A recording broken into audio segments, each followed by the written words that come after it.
আজকে বাড়িতেই বানিয়ে নিলাম একদম মজার মজার চিকেন ফ্রাই বা বারবিকিউ বলতে পারো। প্রথম আদা বাটা, তারপর রসুন বাটা, পেঁয়াজ বাটা দিয়ে বারবিকিউ মশলা দিয়ে ভালো করে মেখে নেব।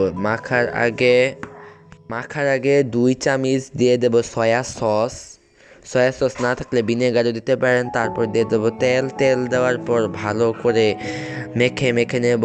তারপর দেব মরিচ, হলুদ আর স্বাদ মতো দেব লবণ। গোস্তের পিসগুলোকে কেটে কেটে নেবেন, তারপর রেস্টে রেখে দেবেন মাখানো শেষ হলে। তারপর রুটি বেলা হচ্ছে এদিক দিয়ে দেখুন।